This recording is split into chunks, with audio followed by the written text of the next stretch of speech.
Mi nombre es Daniela Soto Ramírez y durante 8 años fui técnica especializada en análisis clínicos del Instituto Mexicano del Seguro Social en Tlalnepantla, Estado de México. Mi certificación incluye hematología avanzada, química sanguínea y microbiología clínica. He procesado más de 50,000 muestras en mi carrera, trabajando en turnos diurnos, vespertinos y nocturnos. He visto resultados que desafiaban diagnósticos iniciales, casos complejos que requerían análisis repetidos y situaciones donde los números en la pantalla del espectrofotómetro contaban historias que los médicos no esperaban escuchar. Pero nada, absolutamente nada en mi formación académica ni en mis años de experiencia profesional me preparó para lo que comenzó a suceder en el sótano del laboratorio durante los turnos de madrugada. Lo que voy a contar es la razón por la cual solicité mi transferencia inmediata al turno matutino y por qué ahora, cada vez que paso frente a la puerta del elevador que desciende a ese nivel, siento que algo en mi interior me advierte que nunca, bajo ninguna circunstancia, debo volver a bajar sola después de la medianoche. Pero antes de continuar, si esta historia te está intrigando, no olvides suscribirte al canal y activar la campanita para no perderte ningún video. Y por favor, déjame en los comentarios desde qué ciudad me estás viendo y si alguna vez has trabajado en el área médica o de laboratorio. Me encanta conocer las experiencias de todos ustedes. Ahora sí, sigamos con lo que sucedió aquella noche. El Laboratorio Central del Seguro Social en Tlalnepantla es una instalación de 4 niveles que procesa análisis para 3 hospitales de la zona metropolitana. Los 2 primeros pisos albergan las áreas de recepción de muestras, los laboratorios de rutina y las oficinas administrativas. El tercer piso contiene equipamiento especializado, espectrómetros de masas, secuenciadores genéticos y el área de microbiología avanzada.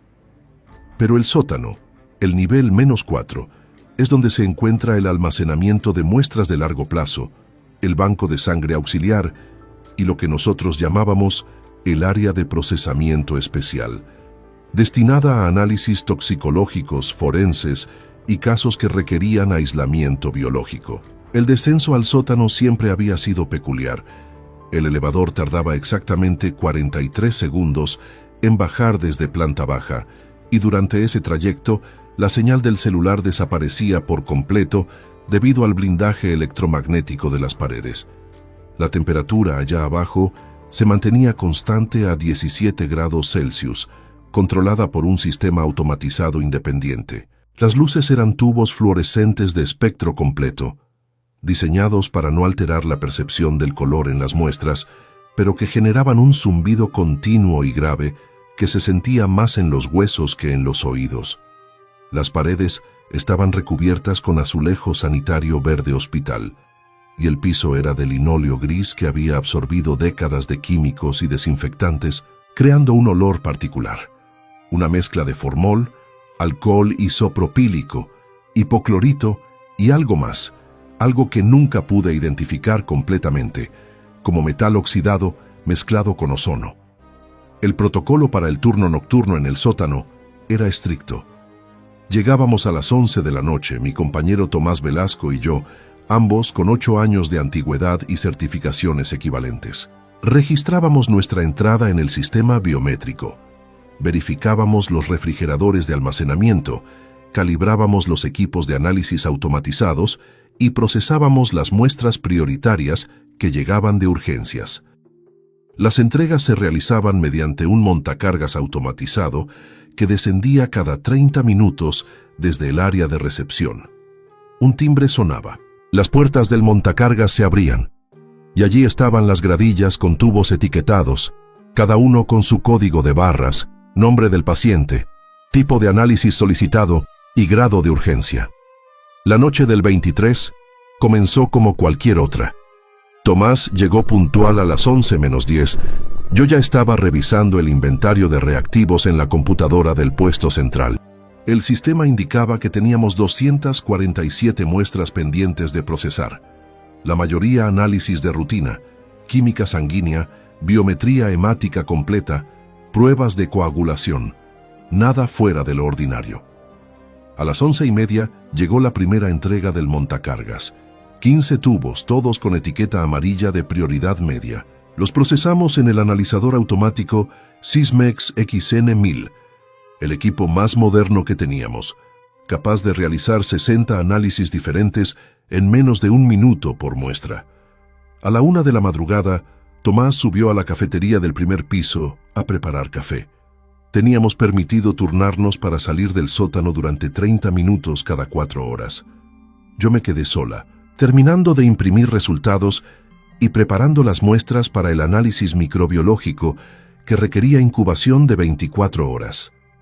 El laboratorio estaba en silencio, solo el zumbido de los fluorescentes, el ronroneo de los refrigeradores y el pitido ocasional del analizador automático cuando terminaba un lote de muestras. Fue entonces cuando escuché el timbre del montacargas. No era el timbre programado. Faltaban 14 minutos para la entrega de la 1:30. Me acerqué al área de recepción extrañada.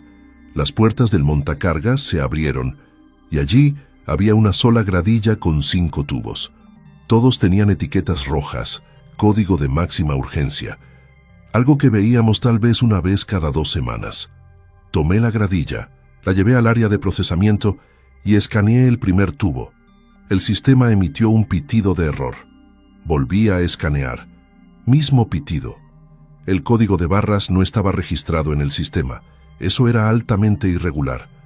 Cada muestra que llegaba al laboratorio debía estar previamente ingresada en el sistema por el área de recepción en planta baja. Revisé la etiqueta manualmente. El nombre decía, muestra especial, protocolo restringido. No había número de expediente, no había fecha de nacimiento, no había nombre de médico solicitante. Solo ese texto y un código alfanumérico que no correspondía a ningún formato que conociera. XR47 Delta Nocturno. Tomé el tubo y lo observé contra la luz. Era sangre, sin duda, color rojo oscuro, viscosidad normal. Pero había algo extraño. La sangre en los tubos de análisis, después de cierto tiempo, comienza a separarse. El plasma flotando arriba, los elementos celulares sedimentándose abajo. Esta muestra no mostraba ninguna separación.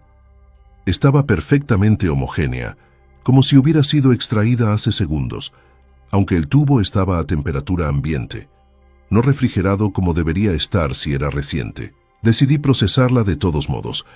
Coloqué el tubo en el analizador automático, pero en modo manual, supervisando cada paso del proceso. El equipo aspiró la muestra, la diluyó con los reactivos correspondientes y comenzó a realizar las mediciones. Los primeros resultados aparecieron en la pantalla. Hemoglobina, 16 gramos por decilitro, normal. Hematocrito, 48%, normal. Leucocitos, 7000 por microlitro, normal. Todo dentro de parámetros esperados. Luego aparecieron los valores que no tenían sentido. La temperatura de la muestra, medida por el sensor térmico del equipo, marcaba 37.2 grados Celsius. Eso era imposible. La muestra había estado en el montacargas sin refrigeración, en un ambiente de 17 grados. Después de más de 20 minutos, debería estar a temperatura ambiente. Las muestras de sangre no mantienen temperatura corporal fuera del cuerpo, es termodinámica básica. Saqué el tubo del analizador y lo sostuve en mi mano. Estaba tibio, no frío como debería estar, sino tibio, casi como si acabara de ser extraído de una vena.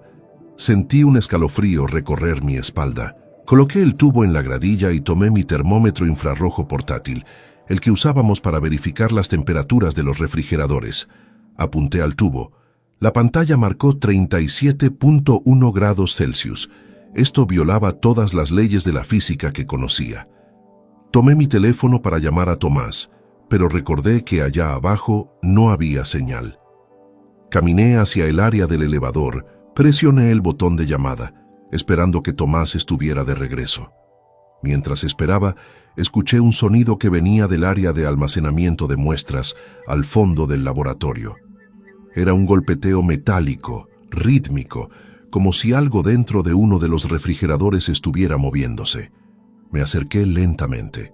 El sonido venía del refrigerador número 7, uno de los que almacenaba muestras de más de 6 meses, para estudios longitudinales. Abrí la puerta. El frío me golpeó en la cara. -5 grados Celsius según el indicador digital. Las gradillas estaban en perfecto orden, cada tubo en su posición asignada. El golpeteo se había detenido. Cerré la puerta pensando que tal vez había sido el sistema de enfriamiento ajustándose. Regresé al área de procesamiento. El tubo que había dejado en la gradilla ya no estaba tibio. Volví a tomar el termómetro infrarrojo. 37 grados exactos. Había pasado casi 5 minutos desde la última medición. La temperatura no había bajado ni 1/10 de grado. Esto era completamente imposible. Escuché el elevador llegar. Las puertas se abrieron y Tomás salió con 2 tazas de café. Le hice señas urgentes para que se acercara. Le mostré el tubo, le expliqué las etiquetas irregulares, el código no registrado, la temperatura imposible.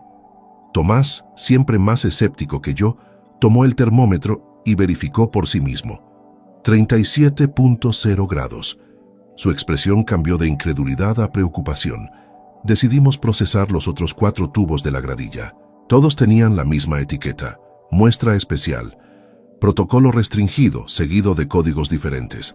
XR48 Delta Nocturno, XR49 Delta Nocturno, y así sucesivamente. Los colocamos en el analizador automático, uno por uno. Todos marcaron temperatura corporal exacta. Todos mostraron valores hematológicos completamente normales, como si fueran muestras de personas sanas, recién extraídas. Tomás sugirió revisar el sistema informático central, ver si había alguna orden especial registrada bajo esos códigos. Nos sentamos frente a la computadora del puesto principal y accedimos a la base de datos del laboratorio. Buscamos por código, por fecha, por tipo de análisis. Nada. Esas muestras no existían en el sistema. Técnicamente, nunca habían llegado. Entonces Tomás tuvo una idea. Accedió al registro de uso del montacargas, el archivo que documenta cada vez que el sistema se activa. Revisamos los últimos 30 días. El montacargas tenía un patrón perfecto, entregas cada 30 minutos, toda la noche, todas las noches. Pero en las noches de luna nueva había entregas adicionales. Entregas no programadas, siempre entre la 1 y las 2 de la madrugada. Entregas que, según el sistema, nunca habían sido solicitadas desde planta baja. Tomás retrocedió 1 año en el registro. El patrón se repetía. Cada luna nueva, entregas irregulares, entregas que no estaban en el sistema principal, pero que el montacargas registraba como reales. Verificamos el calendario. Esa noche era luna nueva. Le pregunté a Tomás si alguna vez había procesado muestras así. Me miró fijamente y dijo algo que aún me eriza la piel. ¿Por qué crees que el último técnico que trabajaba en este turno pidió su cambio urgente? ¿Y el anterior a él? ¿Y la anterior a ese? No lo sabía. Nunca me había detenido a pensar por qué el puesto de técnico nocturno en el sótano tenía tanta rotación. La gente duraba 3, máximo 6 meses, y luego solicitaba transferencia. Decidimos documentar todo. Tomás tomó fotografías de los tubos con su cámara personal, capturando las etiquetas, los códigos, las lecturas del termómetro infrarrojo. Yo imprimí todos los resultados del analizador, marcando las anomalías de temperatura. Guardamos las muestras en un refrigerador separado, etiquetándolas con la fecha y nuestros nombres. A las 2 de la madrugada, el montacargas volvió a sonar. No era la entrega programada de las 2:30. Nos miramos. Tomás caminó lentamente hacia el área de recepción. Las puertas se abrieron. Otra gradilla, esta vez con 10 tubos, todas con la misma etiqueta. Protocolo restringido. Tomás tomó la gradilla, pero cuando intentó escanear el primer tubo, el lector de códigos de barra simplemente se apagó. Reiniciamos el equipo. Volvimos a intentar. Se apagó nuevamente. Procesamos las muestras manualmente, sin registro en el sistema. Todas marcaron temperatura corporal exacta. Todas mostraron valores normales. Pero había algo más. Al observar una de las muestras bajo el microscopio óptico, preparando un frotis de sangre para conteo diferencial de leucocitos, noté algo extraño en los eritrocitos. Estaban perfectamente uniformes. demasiado uniformes. En cualquier muestra de sangre normal hay variación natural en el tamaño de los glóbulos rojos, pequeñas imperfecciones, células ligeramente deformadas. Estas células eran idénticas entre sí, como si hubieran sido fabricadas en serie. Llamé a Tomás para que observara. Preparamos frotis de las otras muestras. Todas mostraban la misma uniformidad antinatural. Tomás, que tenía más experiencia en microbiología que yo, sugirió hacer un conteo manual diferencial, comparando con muestras normales que teníamos como controles de calidad.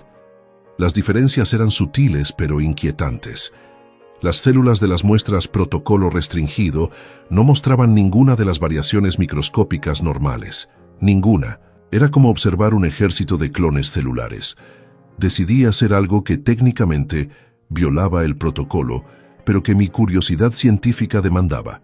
Tomé una de las muestras y la coloqué en el citómetro de flujo, un equipo que analiza células individuales mediante láser y detectores ópticos. Programé el equipo para hacer un análisis profundo de morfología celular, algo que normalmente solo hacemos para casos de leucemia o trastornos sanguíneos complejos. Los resultados aparecieron después de 15 minutos. El programa de análisis mostraba un mensaje de error que nunca había visto. Patrón celular no reconocido. Imposible clasificar según parámetros humanos establecidos. Tomás leyó el mensaje sobre mi hombro. ¿Qué significa eso?, preguntó. Significa, respondí con voz temblorosa, que el equipo está diciendo que estas células no coinciden completamente con las características esperadas de sangre humana normal, aunque todos los análisis básicos digan que sí lo son. Imprimimos los resultados del citómetro de flujo. Los gráficos mostraban patrones que se desviaban sutilmente de la distribución normal esperada. No lo suficiente como para ser obviamente anormales, pero sí lo suficiente como para que un sistema automatizado sofisticado detectara que algo no encajaba completamente con los parámetros de referencia humanos. Eran las 3 de la madrugada. Todavía faltaban 4 horas para que terminara nuestro turno. Tomás sugirió que deberíamos llamar al supervisor del laboratorio, despertar al doctor Armando Castillo, el director técnico, y reportar las anomalías. Pero algo me detenía. ¿Qué íbamos a reportar exactamente? Muestras que no existen en el sistema, que mantienen temperatura corporal imposible y que muestran patrones celulares sutilmente anormales, sin expediente, sin orden médica, sin ninguna documentación oficial. Entonces escuchamos las voces. Venían del fondo del laboratorio, del área de almacenamiento. Eran voces bajas, murmullos, imposibles de entender claramente. Tomás y yo nos quedamos inmóviles. En el sótano solo debíamos estar nosotros dos. No había nadie más. No había forma de que alguien bajara sin que el elevador sonara, y el elevador estaba justo detrás de nosotros, en silencio. Tomás tomó una linterna de emergencia. Yo lo seguí, con el corazón golpeándome contra las costillas. Caminamos lentamente hacia el área de almacenamiento. Los murmullos continuaban, creciendo y disminuyendo en volumen, como si varias personas estuvieran teniendo una conversación en un idioma que no podíamos comprender. Llegamos al pasillo de los refrigeradores. Los murmullos parecían venir del refrigerador número 7, el mismo que había hecho el ruido metálico antes. Tomás extendió la mano hacia la manija. Yo quería gritarle que no lo abriera, pero mi voz no salía. Abrió la puerta. El frío nos envolvió. Dentro, todo estaba en orden. Gradillas perfectamente alineadas, tubos en sus posiciones. Los murmullos se habían detenido en el instante en que la puerta se abrió. Silencio absoluto, pero había algo nuevo dentro del refrigerador. En la repisa superior, que esa tarde yo misma había verificado y estaba vacía, ahora había una carpeta de archivo Manila. Tomás la tomó con manos temblorosas, la abrió. Dentro había documentos viejos, impresos en papel que había amarillado con el tiempo. Formularios de análisis de laboratorio, pero de hacía décadas, a juzgar por el formato obsoleto y la tipografía antigua. Los documentos estaban fechados en 1982. Eran órdenes de análisis para un proyecto clasificado como Investigación Médica Especial, uso restringido, personal autorizado únicamente. Los nombres de los pacientes estaban redactados con marcador negro. Solo quedaban visibles los códigos XR01 Delta Nocturno, XR02 Delta Nocturno, los mismos códigos que estábamos viendo esa noche, solo que con números de secuencia mucho más bajos. Había una nota escrita a mano en el margen de uno de los documentos. La letra era temblorosa, urgente. Protocolo suspendido por orden administrativa. Muestras remanentes para incineración. Instalaciones del sótano clausuradas para descontaminación. Personal reasignado. Proyecto discontinuado bajo directriz federal. La nota estaba firmada por alguien con el título de director general, una firma ilegible, fechada en diciembre de 1983. Tomás cerró la carpeta y me miró. «Tenemos que subir esto a dirección ahora», asentí. Salimos del área de almacenamiento casi corriendo. Tomás presionó el botón del elevador repetidamente. Los segundos se sentían como horas. Las luces del laboratorio parpadearon una vez, 2 veces.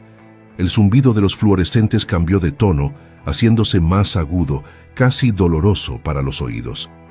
El elevador llegó. Entramos rápidamente. Tomás presionó el botón de planta baja. Las puertas comenzaron a cerrarse, y justo antes de que se cerraran completamente, vi algo que aún me quita el sueño. En el área de procesamiento, donde habíamos dejado las muestras protocolo restringido sobre la mesa, había una figura. No era sombra, no era reflejo. Era una silueta humana, de pie junto a la mesa, completamente inmóvil, observando hacia el elevador. Pero no tenía rasgos faciales definidos, solo la forma, el contorno, como si estuviera hecha de la misma luz fluorescente que llenaba el laboratorio. Las puertas se cerraron, el elevador ascendió. Tomás me preguntó si yo también lo había visto. Asentí, incapaz de hablar. Durante el trayecto de 43 segundos hacia planta baja, ninguno de los dos dijo nada más. Llegamos a planta baja a las 3:15 de la madrugada. El guardia de seguridad, un señor de 60 años llamado Fernando Ochoa, estaba en su puesto de vigilancia. Nos vio salir del elevador con expresión de pánico y preguntó qué había sucedido. Tomás le mostró la carpeta, le explicó brevemente las muestras anómalas, las voces, la figura. El guardia palideció. «No son los primeros que suben así del sótano», dijo. «Cada cierto tiempo los técnicos del turno nocturno reportan cosas extrañas. La administración siempre dice que son estrés, cansancio, sugestión». Fernando sacó su propia libreta de registro de incidentes. Nos mostró anotaciones que se remontaban a 5 años atrás. Técnicos reportando equipos que se encendían solos, muestras que desaparecían de los refrigeradores y aparecían en lugares diferentes, sonidos inexplicables, y siempre durante turnos nocturnos de luna nueva. «¿Por qué nadie nos dijo esto?», pregunté. Fernando se encogió de hombros. «La gente nueva no quiere asustarlos, los veteranos no quieren hablar de ello, y la administración no quiere admitir que algo anda mal en este edificio. Insistimos en hablar con alguien de dirección inmediatamente». Fernando llamó al subdirector administrativo de guardia, el licenciado Martín Escobar, quien llegó al edificio 30 minutos después, claramente molesto por haber sido despertado a las 4 de la madrugada. Le mostramos todo, las fotografías de los tubos, los resultados impresos, la carpeta encontrada en el refrigerador. Le explicamos las anomalías de temperatura, los patrones celulares irregulares, los códigos no registrados en el sistema. El licenciado Escobar revisó los documentos de 1982 con expresión cada vez más grave. Tomó su teléfono y realizó varias llamadas. Finalmente, después de casi 1 hora de consultas, nos informó que efectivamente había existido un proyecto de investigación especial en los años 80, pero que todos los registros habían sido clasificados bajo secreto médico federal. Las instalaciones del sótano habían sido remodeladas completamente en el 94 y supuestamente todas las muestras antiguas habían sido destruidas según protocolo. «Pero claramente», dijo Escobar con voz cansada, Algo quedó, algo que no fue debidamente documentado o eliminado.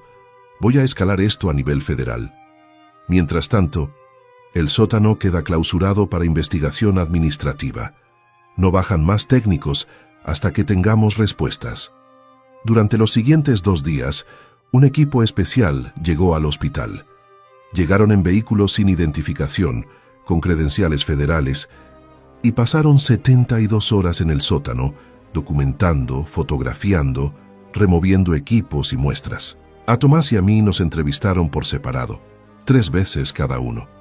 Nos hicieron firmar acuerdos de confidencialidad.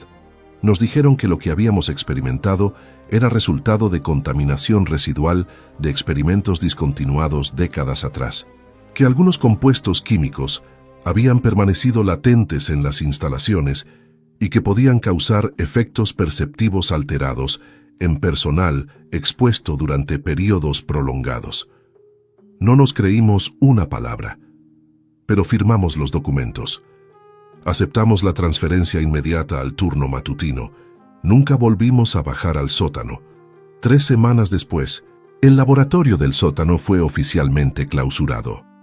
La administración anunció que debido a obsolescencia técnica de las instalaciones y necesidad de renovación estructural, todos los procedimientos del nivel -4 serían redistribuidos a otros pisos del edificio. El área fue sellada. Las puertas del elevador que descendían allí fueron programadas para saltarse ese nivel automáticamente. Oficialmente, el sótano ya no existía en el esquema operativo del hospital, pero yo sé que existe, y sé que no está vacío, porque 2 meses después del incidente, trabajando ya en el turno matutino del laboratorio del 2º piso, estaba revisando el inventario de reactivos en la computadora cuando noté algo extraño en el registro de uso del montacargas.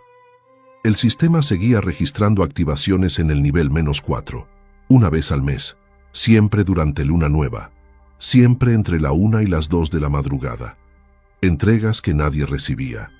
Entregas que el sistema documentaba como reales, pero que no tenían destino ni origen registrados. Le mostré el registro a Tomás, quien también había notado la anomalía. Decidimos no reportarlo. ¿A quién se lo reportaríamos? ¿La administración que nos hizo firmar confidencialidad? ¿El equipo federal que nos dijo que todo era contaminación química? Guardamos silencio, pero cada uno en privado siguió monitoreando el registro del montacargas. Los patrones continúan. Cada luna nueva, sin falta, el sistema registra actividad en un nivel que oficialmente ya no está en operación. Muestras que suben o bajan a un lugar que supuestamente está sellado y vacío. Y yo me pregunto, durante las noches cuando no puedo dormir, ¿qué clase de análisis se siguen procesando allá abajo, en un laboratorio que no existe, con muestras que nunca fueron solicitadas, bajo protocolos que fueron discontinuados hace 40 años? Hace un mes, el guardia Fernando Ochoa se jubiló. En su último día de trabajo, me buscó en el laboratorio y me entregó algo. Su libreta de registro de incidentes, la que nos había mostrado aquella noche. Guárdala, me dijo. Algún día, alguien va a necesitar saber la verdad de lo que pasa en este edificio. No puedo ser yo quien lo diga, pero tal vez usted, cuando llegue el momento correcto. La libreta tiene anotaciones que se remontan a 1995, cuando el sótano supuestamente fue remodelado y limpiado. Las anotaciones describen los mismos fenómenos, una y otra vez, década tras década. Personal que reporta anomalías. Administración que las descarta. Ciclos que se repiten con precisión lunar. La última anotación en la libreta es del guardia que trabajaba en 1983, justo cuando el proyecto original fue clausurado. Es solo una línea, escrita con letra temblorosa en el margen inferior de una página. No puedes clausurar lo que nunca fue completamente creado. No puedes destruir lo que nunca fue completamente vivo. Sigo trabajando en el instituto. Sigo procesando muestras, analizando resultados, haciendo mi trabajo con la misma precisión técnica de siempre. Pero cada vez que paso frente al elevador, cada vez que veo la luz indicadora detenerse en el nivel que ya no debería existir, cada vez que el calendario marca luna nueva, Siento que hay preguntas sin responder, flotando en el aire acondicionado de este edificio. Preguntas sobre qué clase de investigación se realizó realmente en los años 80. Sobre qué quedó atrás cuando clausuraron el proyecto. Sobre si algo que fue creado en un laboratorio puede realmente ser destruido o si simplemente continúa existiendo en los márgenes de la realidad, esperando, procesándose a sí mismo, manteniendo protocolos que ningún ser humano vivo comprende ya. Y lo más perturbador de todo es saber que en algún lugar de este edificio, en un nivel que oficialmente no existe, hay muestras de sangre que mantienen temperatura corporal sin estar dentro de ningún cuerpo, que muestran patrones celulares que no encajan completamente con la definición de humano y que llegan puntualmente cada mes, extraídas de fuentes que no están registradas en ningún sistema, analizadas por equipos que supuestamente están apagados, siguiendo órdenes que fueron canceladas hace 4 décadas. Si esta historia te ha impactado tanto como a mí vivirla, te pido que dejes un like en el video y lo compartas con alguien que le gusten estas historias inexplicables. Recuerda suscribirte al canal porque cada semana subo casos nuevos que desafían toda explicación.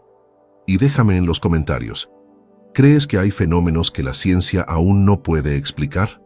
¿Has experimentado algo similar en tu trabajo? Leo todos sus comentarios. Nos vemos en el próximo video.